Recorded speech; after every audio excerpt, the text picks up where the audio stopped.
My name is Arin Lindauer, and you're listening to A Life Without Struggle. I'm a wife, a mother of 2 wonderful children, a 2-time best-selling author, and a highly driven and successful entrepreneur. In my 17-plus year career as a mindset and health expert, I know what holds women back from a life you only dream about. Whether you're a CEO, a businesswoman, or executive, I started this podcast because I have been where you are, and I know you want and deserve more out of your life. I believe women are limitless. We just get lost along the way. The process to get you there is the topic and purpose of this podcast. When you understand what you want, you can truly step into a life without struggle. Welcome, and I'm so thankful you're here. Welcome back to another episode of Life Without Struggle. My name is Arin Lindauer, and today's topic is going to be there are no shortcuts in weight loss. I know. Tell me about it. I wish there was. I really do. I wish that there was quick fixes. I wish that there was one diet that just literally blasted all the fat. I wish there was a quicker way to truly get lifelong results. But here's where we're going to go with this topic here today, because I've got a super loaded, just strong opinion, if you will, about some of the stuff that's going on in the weight loss industry. And it's a really, really big problem. And it's a big problem if enough of us don't speak out about it and at least help educate the public, because right now some things are looking really, really appealing for people with weight loss and, not having to actually do the things that most people are unwilling to do, like alter their eating habits, alter how much they're moving their body, considering how the composition of their food or the quality of their food, how much they're sleeping, right? Because a lot of this is very psychological, this is very behavioral, and so many people just are unwilling to change. Change is quote unquote hard for them, okay? So there's no shortcuts in weight loss. There's literally no quick fix. There's no one diet that is the end all be all. There's no restricting just to binge, this all or nothing mentality that I see. And honestly, there's just an unwillingness to address the real problem or problems, right? So the thing that I want to help with this is I want to come full circle with this whole topic and hey, here's what you got to do. But here's the thing that I want to dive very, very deep in our discussion here today about is I can appreciate why some of these weight loss drugs are appealing. I can appreciate why some of my clients have used them. I can appreciate why a lot of just average Americans out there are using them. I can appreciate the fact that, man, if my doctor, who I trust and have the utmost respect, is going to lead me down the right path for me, especially when it comes to my health. Because as we all know, when we carry more body fat when we're overweight, we're obese, we are putting ourselves at high risk factors for all kinds of metabolic diseases. And we're signing ourselves up for not a very fun life, right? We're constantly in pain. We start getting autoimmune issues. I mean, there's just a huge snowball effect when you have this extra weight on your body. And it's something that happens just year after year after year. Very rarely does someone just throw all this weight on their body. It tends to be over years of time, just gaining. And so it's really not your fault, to be completely transparent.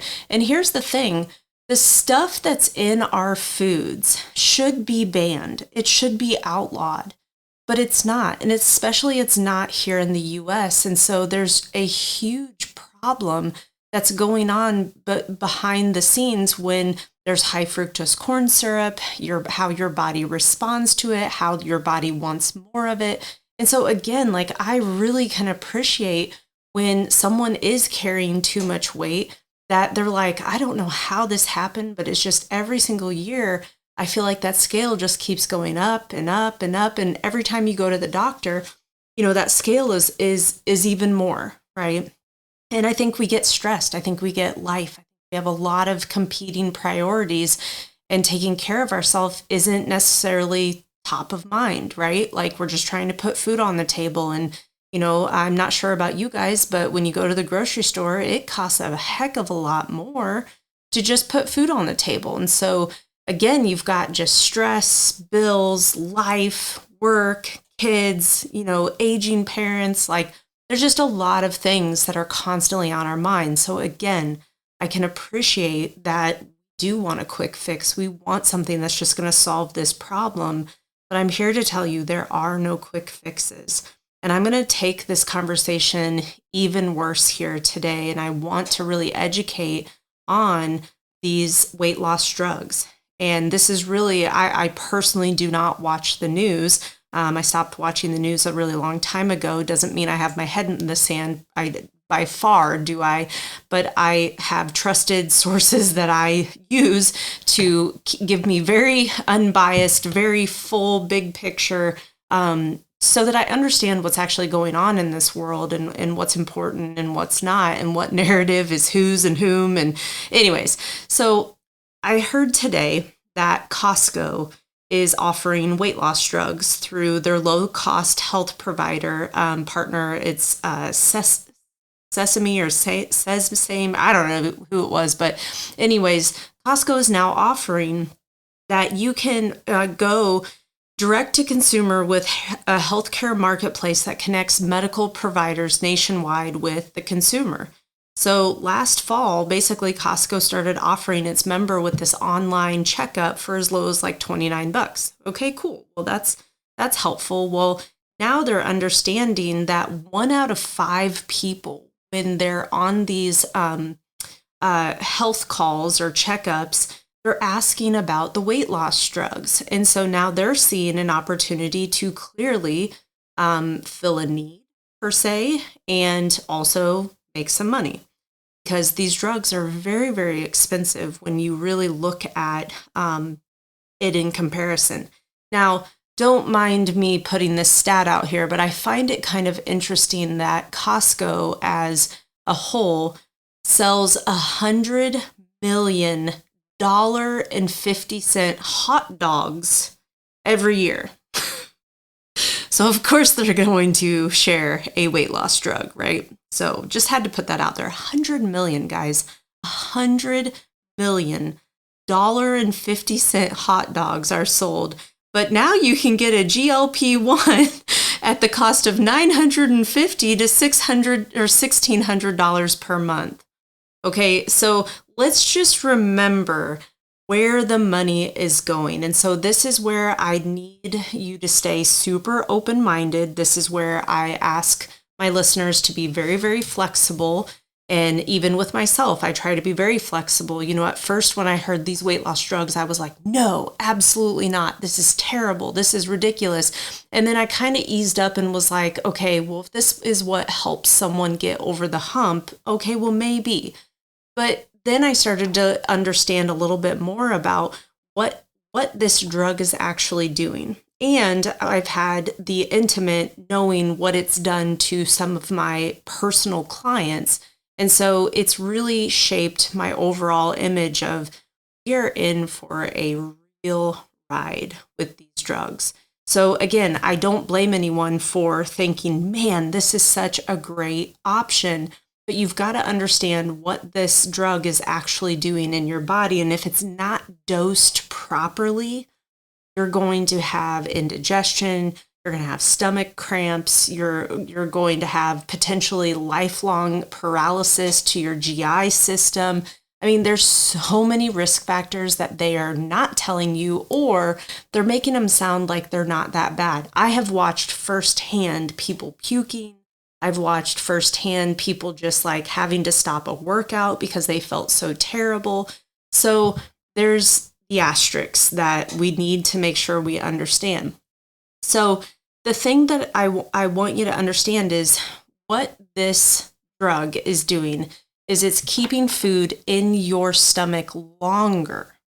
Now, I don't know about you guys, but when is it a good idea for food to just sit in our stomach? Now, I can appreciate it makes you feel full, therefore you don't, right?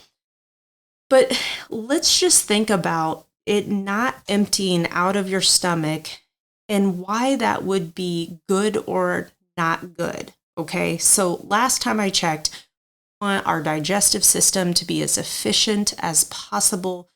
Don't want things sitting in our gut. We don't want things sitting. So I am a little fearful between the gut-brain axis and what this is going to do for people, because now let's just say you're not responding well to these drugs. Sure, you're losing weight, cool, but now all of a sudden we're having more gastrointestinal problems.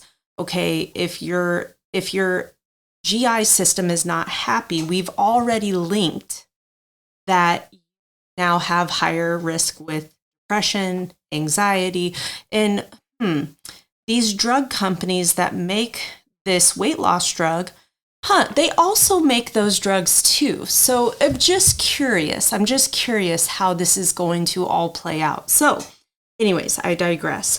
But that is something that needs to be talked about when considering this, because last time I checked, it is not a good thing for food to slower through our digestive system.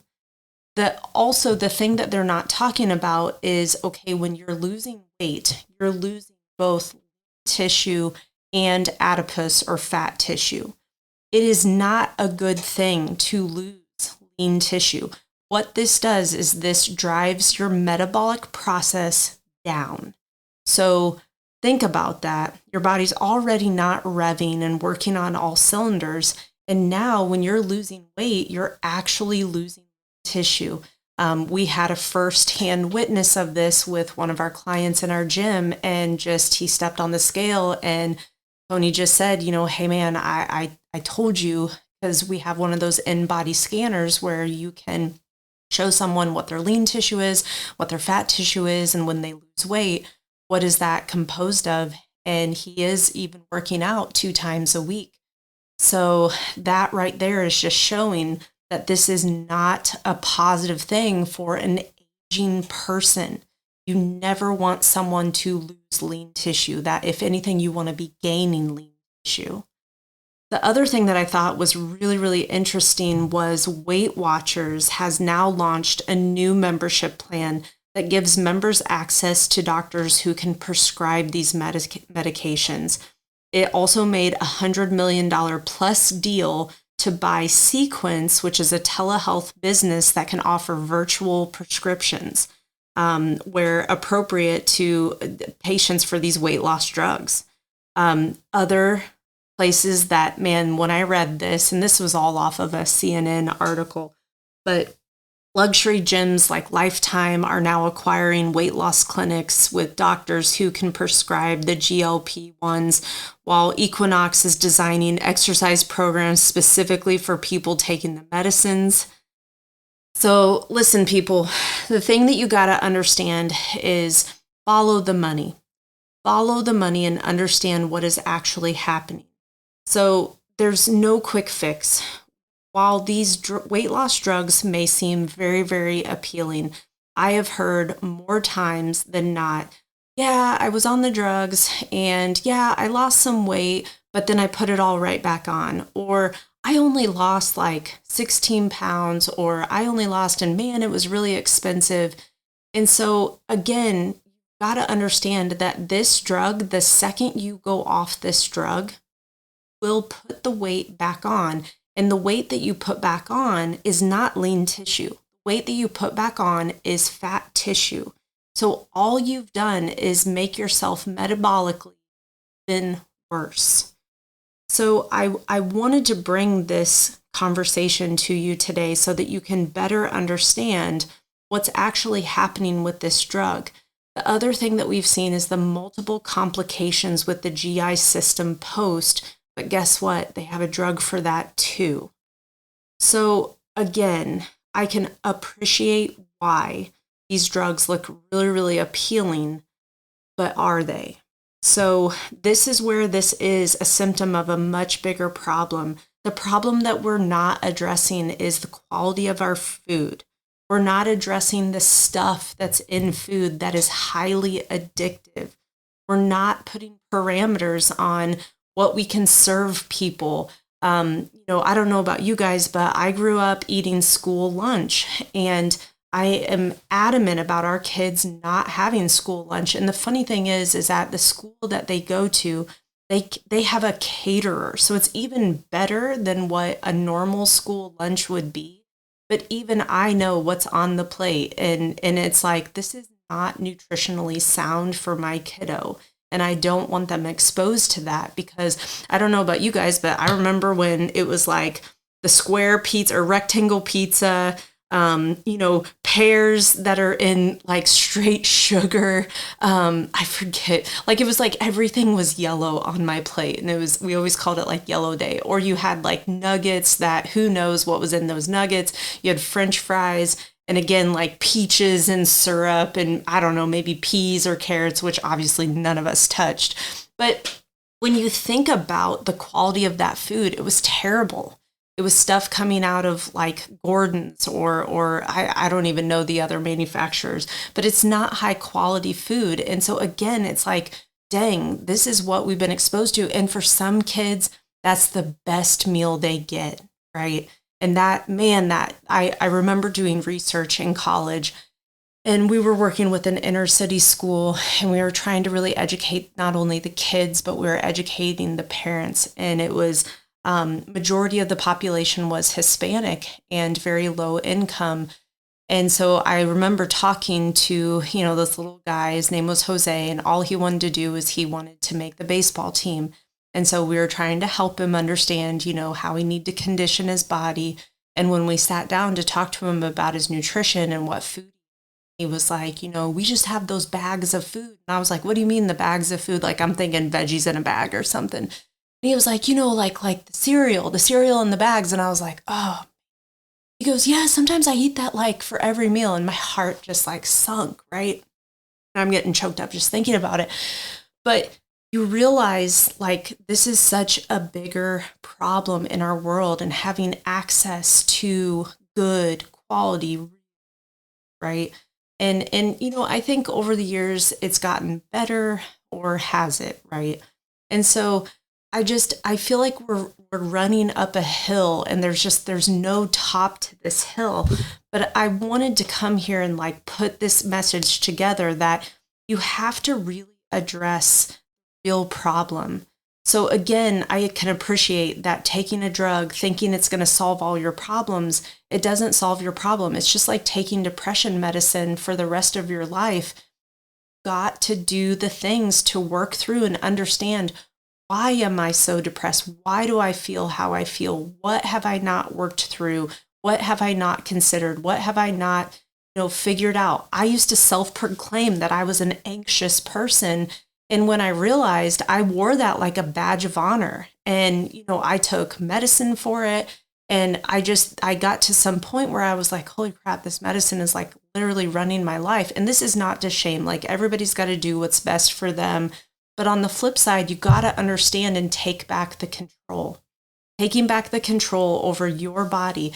And this is where, like, yes, you do got to go through some deep, dark stuff, but realizing that, man, okay, life is not as hard as I was portraying it to be. In my head, I had made life really, really hard, some really, really tough, dark times in my life. And once I was able to get on the other side of that, I realized, like, man, I don't need to rely on something else to make me good. And I've really leaned into how much just walking helps clear my mind. Journaling, meditation, the hot and cold therapies. I mean, hands down, the cold plunge, I swear, has saved my life. And I never, ever would have thought that would have been something that I did on a consistent basis. But I highly, highly recommend it, especially if you're struggling with anxiety. It is truly helps you control your sympathetic, your parasympathetic nervous system, and puts you back into the driver's seat. And you can simply do this by taking cold showers. Cold showers absolutely mimic the exact same effects. And so what you want to think about in this journey is, okay, what has to change? So clearly what these shots do is they make you feel full longer, okay? And so what makes you feel full longer? Well, protein does. And this is why I'm always adamant about when I've got a woman working with me in my coaching program is we're going to focus on protein. And we're going to do everything in our power to get you to 75 grams minimum. And then I want you touching 100 grams of protein. For most women, that is like, what? And here's the thing. We go up from there depending on your goals and how your body's responding, your height, weight, all that good stuff. But it's such an important benchmark because the important thing that you have to understand is when you have a carbohydrate, carbs are not the devil, but on the flip side, you burn them up. You burn them up quickly. That's what's so cool about our body is able to use the protein, the carbohydrate, and the fat in different ways to help our body. Problem is we abuse carbs like it's our job. I mean, carbs are readily available. They're in a box. They can sit on a shelf. You can take them with you. You can grab them anywhere. They don't need refrigeration for the most part. So I get it. And guess what? There's stuff in that food, especially if it's a boxed food, that is going to make you want more and more and more and more. There's a reason why you can't put the bag down or you can't. I mean, just like I don't even remember the last time I had potato chips, but there's a reason why you just can't stop at whatever the serving size is, which I'm sure is some like super uncool, like 11 chips. I mean, who has 11 chips, right? But just remember that if there's a reason why you feel like you can't put them down, there is stuff in there that's triggering your brain and it's addictive. It's highly addictive. It's no different than alcohol. It's no different than drugs. So just remember that. So there's a behavioral side to this. There's a psychological side to weight loss. You have to understand, why do you keep going after food? Is it comfort? Is it how we do celebrations? Is it, at the office? Is it a quick, fix at lunch? I've had a sad day. Let's go get ice cream, right? So you've got to really lean into like, man, where am I creating an unhealthy relationship with food? For a lot of us, this happens from a very, very young age. From a very, very young age, we watch our mothers struggle with their weight, watch grandmothers, aunts. I mean, we watch everyone around us struggle with weight or have a very unhealthy relationship with. Even on the flip side, I've seen women pass this on to their girls, unfortunately, with women who struggle with not eating and binging and constantly restricting themselves or always on a diet. Therefore, now the kid is always on a diet or can't eat or, my stomach hurts. I don't want to eat, blah, blah, blah, blah, blah. And it creates such a storm. You have to treat food as food. Food is 100% fuel for our body. And so we have to remove this enjoyment. Now, this doesn't mean don't enjoy your food. I'm a big balanced person where, there are certainly foods that I just won't eat. You will never catch me eating a hot dog. Maybe a brat, maybe, and like it better be the 4th of July.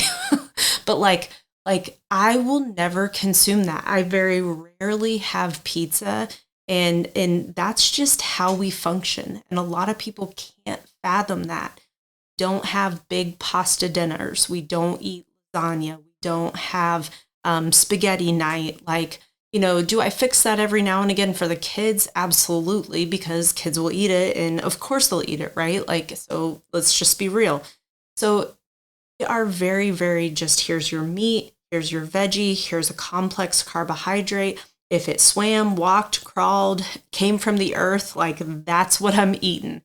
And so we've got to really get back to that. We've got to get back to understanding what the food is really for and help you process through why you have, or how should I say it? Why you have certain emotions around food or don't. Okay.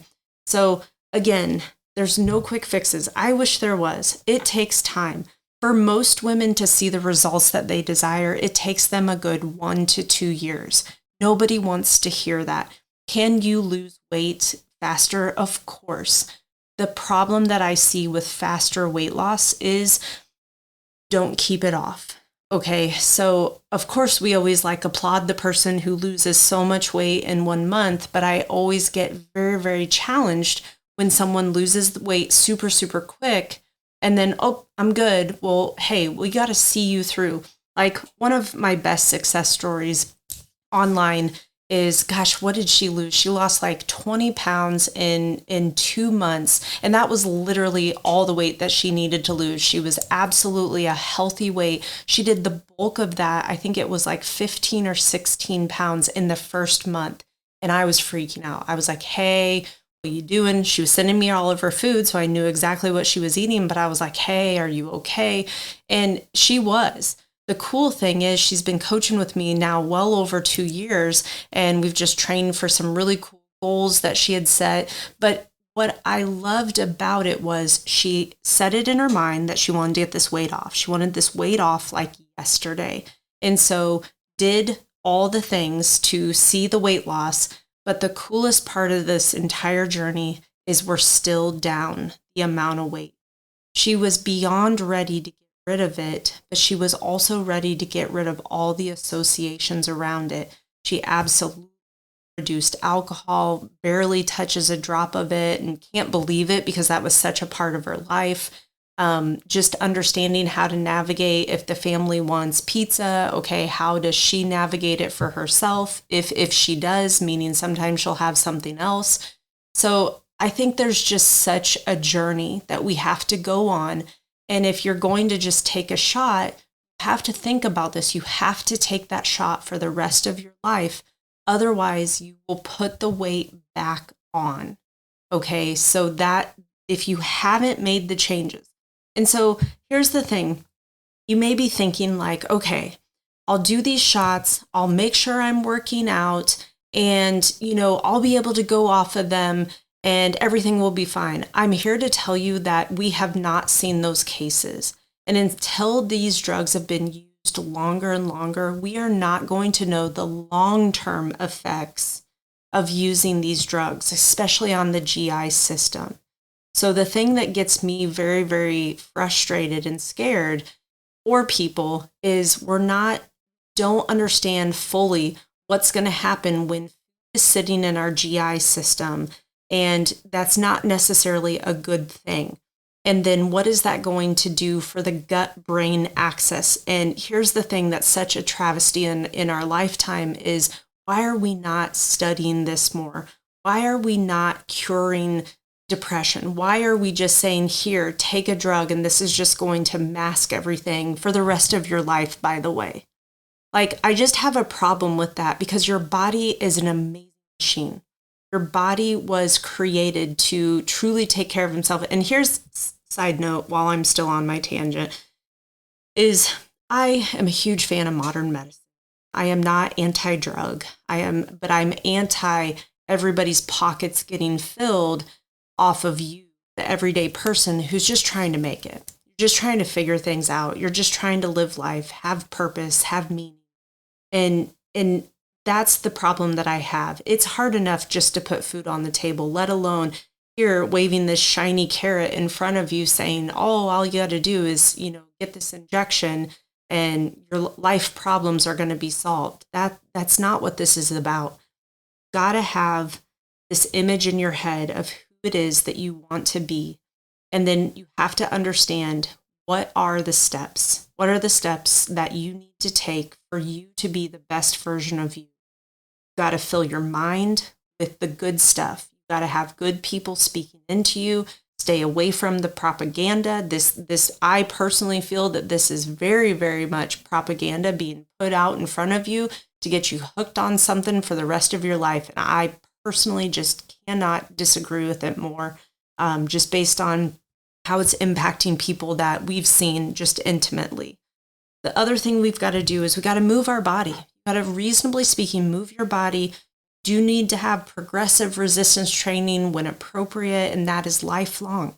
Our days are not active enough or rigorous enough for us to maintain lean tissue as we age, and there's an appropriate way to work your body. This doesn't mean going and doing crazy bouts of exercise. This doesn't mean doing F45 or boot camps or Orange Theory and like doing a million reps with itty bitty weights.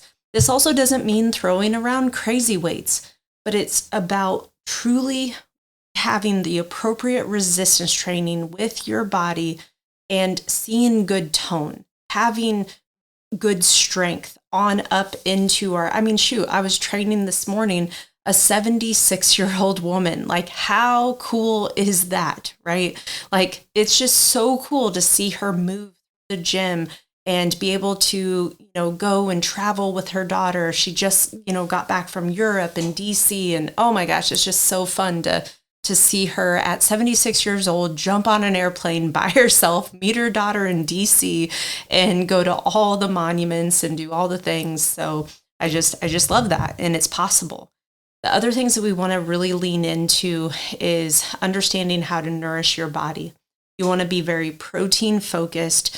You cannot consume too many calories. Now, you cannot consume too little of calories. There is a Goldilocks zone when it comes to calories, okay?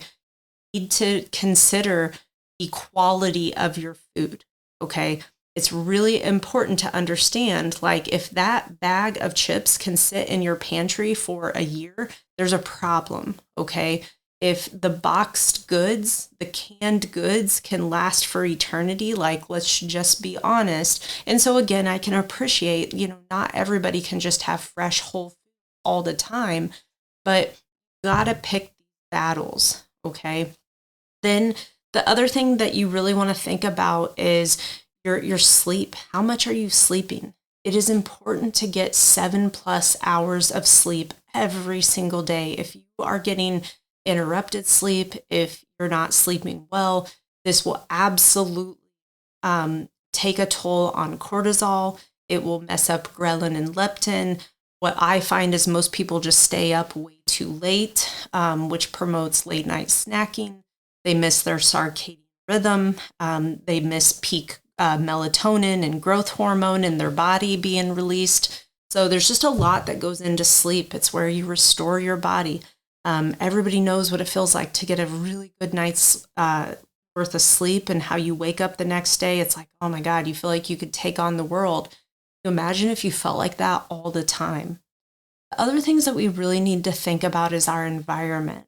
What are we being exposed to? What metals have we been exposed to? What's the quality of our water? I mean, these are things where I can go down really, really dark rabbit holes on some of this stuff, but it is things to really lean into. But here's the thing, I wouldn't go nuts on that stuff if I didn't have my nutrition figured out, if I wasn't moving my body properly. I kind of call it next level. It's the next level that you want to go with your health when you've got yourself at a healthy weight. You're feeling really good. You've got a good routine established that you feel like you can do your entire life. Then it's like, okay, how much further can I go? Because we really do live in this day and time. And I have a feeling in our lifetime here, we are going to see an extreme divide of people. There's going to be people who have opted to pay for their health and wellness, who have decided, hey, I'm going to take personal responsibility and I'm going to do all the things that I can do on my own and with, the help of the right people, the right trusted providers. But when it comes down to it, I just got to eat really well. I got to move my body appropriately. And then I need to understand what environmental factors are within my control that I can take care of. And unfortunately, a lot of us have been exposed to things that we just didn't even have a clue. And we just lost a friend, been over a year, but he had stage 4 cancer. And by the time he learned that he had it, I mean, it was so far progressed. It was literally everywhere in his body.